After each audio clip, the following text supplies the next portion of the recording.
মুখ্যমন্ত্ৰী হিমন্ত বিশ্ব শৰ্মাৰ কিছুমান কথা বতৰাই মানে শালীনতা চেৰাই গৈছে এটা জনগোষ্ঠীটোক টাৰ্গেট কৰি মুখ্যমন্ত্ৰীয়ে যি ধৰণৰ বক্তব্য আৰম্ভ কৰিছে সহ্যৰ সীমা পাৰ হৈ যোৱাৰ নিচিনা অৱস্থা এটা হৈছে। মুখ্যমন্ত্ৰীয়ে কৈছে যে অসমত লুংগী নচলে, লুংগী পিন্ধাসকলক বাংলাদেশলৈ পঠিয়াই দিব লাগে, যে আগন্তুক দিনত যেতিয়া অসম সংখ্যালঘু সংগ্ৰাম পৰিষদে কোনো আন্দোলনৰ কাৰ্যসূচী ল'ব, মই ৰাজপথত লুংগী পিন্ধি থিয় হৈ মই প্ৰতিবাদ সাব্যস্ত কৰিম। মুখ্যমন্ত্ৰীয়ে মোক বাংলাদেশলৈ পঠিয়াই দিয়ক। আমি কোনো বাংলাদেশী নহয়, আমি অসমত জন্মগ্ৰহণ কৰা অসমৰ অসমীয়া, কিন্তু আমি লুংগী পিন্ধো বুলিয়ে মুখ্যমন্ত্ৰী আমাক তুচ্ছ তাচ্ছিল্য কৰিব। এই অধিকাৰ মুখ্যমন্ত্ৰীয়ে কোনে দিলে? কোনে কি কাপোৰ পিন্ধিব, কি বস্ত্ৰ পৰিধান কৰিব, এই কথা মুখ্যমন্ত্ৰী কোৱাৰ কি যুক্তি আছে? ৱাকফ বোৰ্ডৰ কাৰণে, ৱাকফ আইনৰ কাৰণে আন্দোলন কৰিলে মুখ্যমন্ত্ৰীয়ে কয় যে এছামে ৱাকফ আইনৰ বিৰোধিতা কৰি আন্দোলন কৰিলে অসমৰ আন এছাম মানুহ ওলাই আহিব। কোনসকল মানুহ ওলাই আহিব? অসমৰ মানুহ ইমান দুৰ্বল হৈ থকা নাই যে মুখ্যমন্ত্ৰীয়ে ক'লে অসমৰ অন্যান্য সম্প্ৰদায়ৰ মানুহসকল ওলাই আহি, আপুনি যে কৈছে যে যিসকল মানুহে আপোনাৰ ৱাকফ আইনৰ বিৰোধিতা কৰে সেইসকলৰ বিৰুদ্ধে মানুহ ওলাব, সেইসকলৰ বিৰুদ্ধে নোলায়। মুখ্যমন্ত্ৰী ডাঙৰীয়া, আপোনাৰ বিৰুদ্ধে এইসকল মানুহ ওলাই আহিব।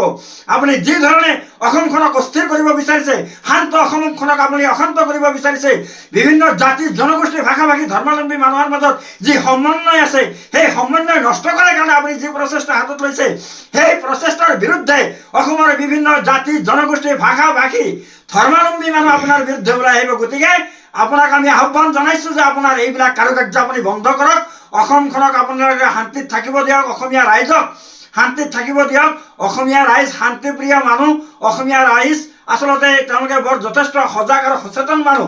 এইসকল মানুহক, সহজ সৰল মানুহক আপুনি বিভিন্ন ধৰণে প্ৰৰোচনা কৰি আপোনাৰ ঘাটি ৰক্ষাৰ কাৰণে আপুনি এইবিলাক কাৰুকাৰ্য নকৰিব। আৰু মই আপোনাৰ লগত আৰু এটা কথা মই চেলেঞ্জ কৰিছোঁ যে আগন্তুক দিনত অসম সংখ্যালঘু সংগ্ৰাম পৰিষদে যি কাৰ্যসূচী গ্ৰহণ কৰিব, প্ৰতিবাদী কাৰ্যসূচী গ্ৰহণ কৰিব, সেই প্ৰতিবাদী কাৰ্যসূচীত ৰাজপথত মই লুংগী পিন্ধি মই আন্দোলন কৰিম। আপোনাৰ যদি ক্ষমতা আছে, আপোনাৰ গৃহ বিভাগৰ যদি দায়িত্বত থকা মুখ্যমন্ত্ৰী আপুনি নিজেই যদি আপোনাৰ ক্ষমতা আছে, আপোনাৰ কোন ক্ষমতা প্ৰয়োগ কৰি, কোন আইন প্ৰয়োগ কৰি মই লুংগী পিন্ধাৰ কাৰণে মোক বাংলাদেশলৈ পঠিয়াই দিব, মই একবাৰ চাম। গতিকে আপোনাক মই চেলেঞ্জ কৰিছোঁ যে আপুনি মোক বাংলাদেশলৈ পঠিয়াই দিয়ক। মুখ্যমন্ত্ৰী হিমন্ত বিশ্ব শৰ্মাৰ কিছুমান কথা বতৰাই মানে শালীনতা চেৰাই গৈছে এটা জনগোষ্ঠীটোক টাৰ্গেট কৰি মুখ্যমন্ত্ৰীয়ে যি ধৰণৰ বক্তব্য আৰম্ভ কৰিছে সহ্যৰ সীমা পাৰ হৈ যোৱাৰ নিচিনা অৱস্থা এটা হৈছে। মুখ্যমন্ত্ৰীয়ে কৈছে যে অসমত লুংগী নচলে, লুংগী পিন্ধাসকলক বাংলাদেশলৈ পঠিয়াই দিব লাগে, যে আগন্তুক দিনত যেতিয়া অসম সংখ্যালঘু সংগ্ৰাম পৰিষদে কোনো আন্দোলনৰ কাৰ্যসূচী ল'ব, মই ৰাজপথত লুংগী পিন্ধি থিয় হৈ মই প্ৰতিবাদ সাব্যস্ত কৰিম। মুখ্যমন্ত্ৰীয়ে মোক বাংলাদেশলৈ পঠিয়াই দিয়ক। আমি কোনো বাংলাদেশী নহয়, আমি অসমত জন্মগ্ৰহণ কৰা অসমৰ অসমীয়া, কিন্তু আমি লুংগী পিন্ধো বুলিয়ে মুখ্যমন্ত্ৰী আমাক তুচ্ছ তাচ্ছিল্য কৰিব। এই অধিকাৰ মুখ্যমন্ত্ৰীয়ে কোনে দিলে? কোনে কি কাপোৰ পিন্ধিব, কি বস্ত্ৰ পৰিধান কৰিব, এই কথা মুখ্যমন্ত্ৰী কোৱাৰ কি যুক্তি আছে?